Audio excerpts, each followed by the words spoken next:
flip this. This is Joshua Hart 4 seconds out. Delighted to be joined by Ade Oladipo here in Nottingham. Ade, it's a huge fight week. Anthony Cacace versus Leigh Wood, just less than 24 hours away now. How excited are you for tomorrow night for these two to get in the ring? Very, very. I remember when Frank joined up with Queensbury and they kind of released all the fight cards that are going to happen.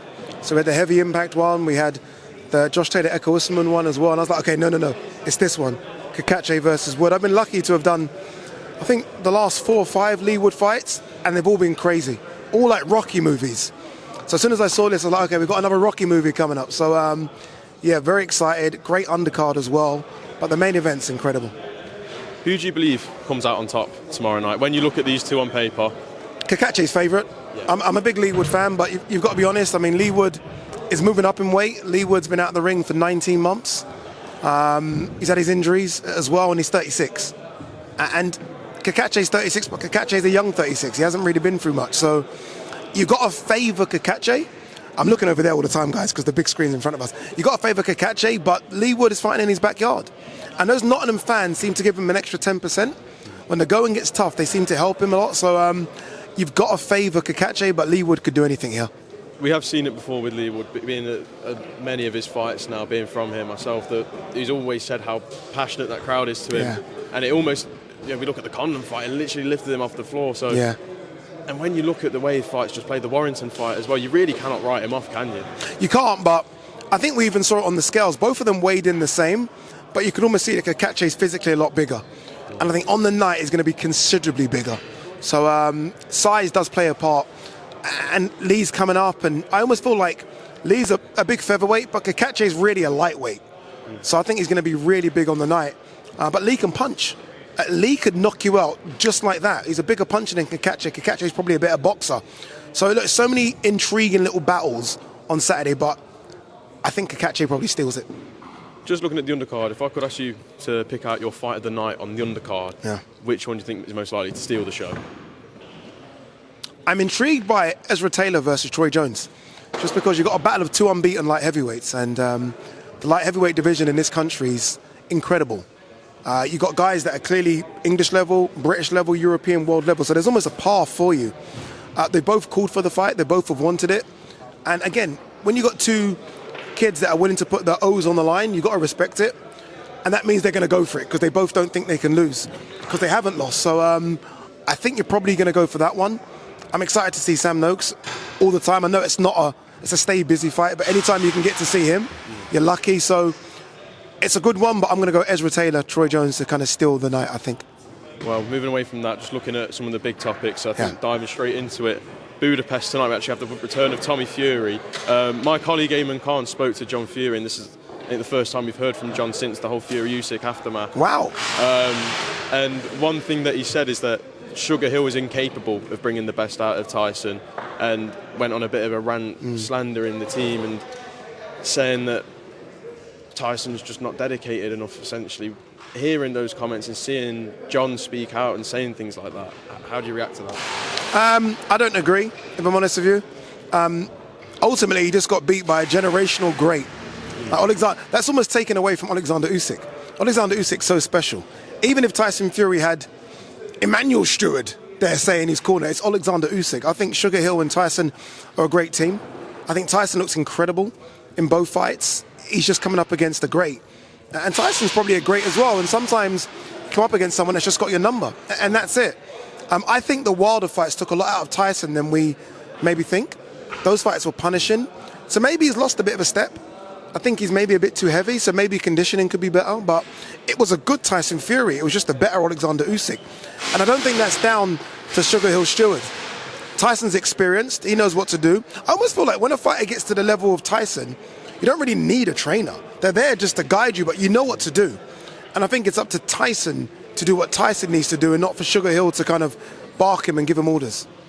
One thing that John said that stood out to me as well is that Tyson has a team of people that he shouldn't trust, and he wasn't listening to his dad in the corner, but his dad was the one who, or John said he was the one who got Tyson through that 9th round and was able to essentially get him through the rest of the fight. It seems like at the moment they're not communicating it again. For me, it casts my mind straight to what we've just seen with Eubank Jr. and Senior, and these types of situations are bigger than boxing when it comes to family matters. Yeah, but I think boxing's littered with stories of father-son trainers or father-son relationships that go crazy. You look at Floyd Mayweather and his dad. There's so many. I mean, Danny Garcia and his dad, Teofimo Lopez and his dad, Devin Haney and his dad. There's always, they can be very close one day, then it gets fractured the next day. Tyson and John will speak again. I'm sure they're going to sort it out. But there were too many cooks in the kitchen in that corner anyway. Andy Lee was there, John was there, SugarHill was there. There needs to be one voice. And that voice isn't John Fury. The voice is SugarHill Steward and Andy Lee as a second. So I don't know what's going on with John. I've spoken to John a few times. I think he's a great character. And I think he can add to Tyson Fury. I think he brings out a fire in Tyson Fury. But he needs to know his role in that camp as well. And the lead man is SugarHill. And then it's Andy Lee, and then it's John Fury, in that order. And if he doesn't like it, then maybe he doesn't stay in the camp. Maybe that's how it is. Well, you see, we know that he wasn't there for the second fight. And one thing he said is that Tyson had his belt stolen. He believes he won both fights and that they've took away boxing's biggest ticket seller. Yeah. And said without Tyson, the sport's essentially dead. Hearing these types of things, like, can you see where John's coming from about the belts being stolen? No. Absolutely not. No. I mean, Usyk won those fights. I mean, if you just go back and watch it, look, again, close fights, but if you go back and watch it round for round, Alexander Usyk won both. I thought the first one was very close. I think people look at round 9 and maybe have that image. The second fight, I thought Alexander Usyk won it by 2 or 3 rounds, but close fights. Fury's won some close fights in the past as well. It just happens.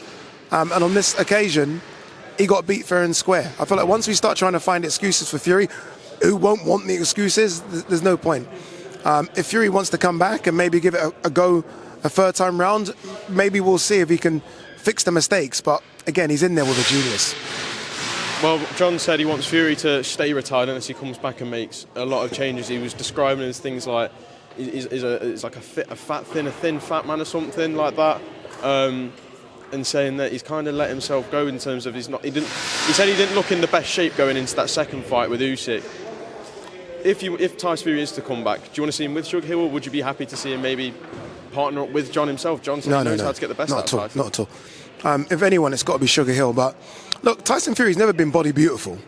I mean, we don't look at Tyson Fury on the same way physically as we did an AJ or a Wilder or Daniel Dubois. His body shape isn't like that. So Tyson's had an incredible career. I mean, I'd like to see Tyson come back just because I want to see AJ versus Tyson. But if Tyson said he's done, we can then look back at that career and say it's incredible.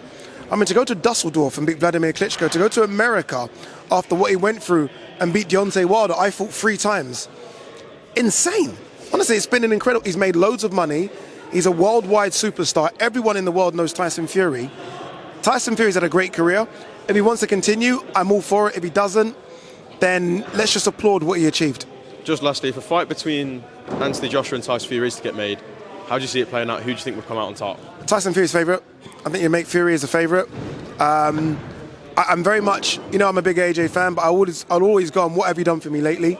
And AJ, we saw him get put down several times against Daniel Dubois, and Tyson Fury had a good fight against a pound-for-pound great in Alexander Usyk, so he's a lot fresher. So I would edge to Fury, but it's a great fight. It's a great spectacle, and it's a fight that should happen. It's been a decade in the making. A decade. So, yeah, it's a fight that needs to happen, and hopefully they would have watched Eubank Ben and thought, okay, we want some of that. We want some of that. We want the crowd. We want the adulation, and hopefully we can get it on. But with these two, if it hasn't happened in 10 years, why is it going to happen now? Ade, I could sit and keep talking to you all day about boxing, but I know you've got to get off the places to be, so I'll let you go now. Thank you for your time. Appreciate it, brother. Thank you very much. Well done. Good luck in what you're doing. Cheers. Thank you.